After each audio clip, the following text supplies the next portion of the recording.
Hello, my name is Gabe Cavino, and I chose to explain the Ebola virus and why I believe I have an idea for a vaccine that could eradicate this dangerous virus from our world. Currently, there is no cure for Ebola.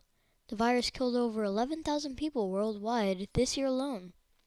The high contagiousness of the disease, compounded with the speed at which it kills its host, has made Ebola one of the most difficult viruses to cure or even treat. Ebola is a filovirus.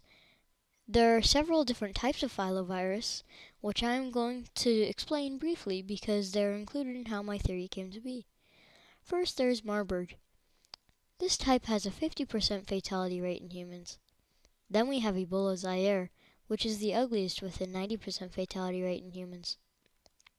Next, we have Ebola Sudan, which has a 50% fatality rate in humans. And lastly, we have Ebola Reston, which has a 0% fatality rate in humans, but a 90% fatality rate in primates. Now, if you want to get any form of Ebola, this one is your guy. We don't have any recorded human deaths attributed to Ebola Reston.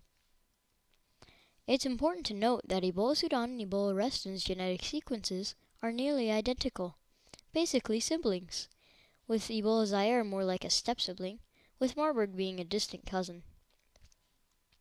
Now, in order to understand my theory, we must first understand how Ebola works. The Ebola filovirus cannot reproduce on its own, so being the resourceful little guy that he is, he just hijacks another cell to reproduce in. Let's start in the red blood cells. Here is my red blood cell. Thankfully, this is not an art contest. The red blob in the center is the nucleus, and the orange feelers on the outside of the cell are the receptors. And this blue guy right here in the corner is my Ebola virus. The Ebola virus has to gain access to the cell, but he can't just break in. So he actually disguises himself with little proteins to make the receptors think it's food. Probably something delicious like donuts. Once ingested by the cell, the Ebola virus injects its RNA into the nucleus and uses the cell's systems against itself, turning the cell into an Ebola reproducing factory. The white blood cell reacts a little differently to the Ebola virus. Since the white blood cells are the body's defense system, we don't believe Ebola puts on any costume at all. Once discovered by the white blood cell, who then identifies the Ebola strain as an invader, and he ingests him. But before the white blood cell can dissolve him, somehow unknown to science, the Ebola strain injects its RNA into the nucleus of the cell before the white blood cell can destroy him.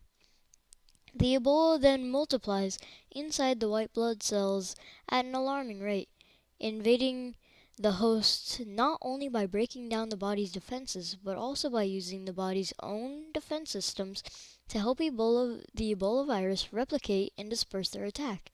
This lethal strategy usually kills its host within roughly 6 to 16 days after the victim shows symptoms. This is true for all forms of Ebola but one, Ebola Reston. We have no record of Ebola Reston successfully killing a human host, even though many have been exposed and infected. In the places where Ebola Reston have been found, it has exhibited a 90% fatality rate in the primates infected, where the human workers were infected and developed antibodies, but unharmed by the Ebola Reston strain. Now, in my research, I discovered that Ebola Reston and Ebola Sudan's genetic sequences were nearly identical, but one affected only primates. As I pondered this, I was reading in an article about the discovery of the smallpox vaccine. The smallpox vaccine was created when Dr. Edward Jenner heard of an old legend that claimed that anyone who contracted cowpox did not contract smallpox. Dr. Jenner couldn't have known it at the time, but cowpox and smallpox genetic sequences were also nearly identical, and one affected animals primarily and humans quite mildly. He realized that the similarities between the poxes may be the key. Cowpox affected cows exclusively and was spread only to humans when an infected cow was milked and the pox spread to the milker's hands.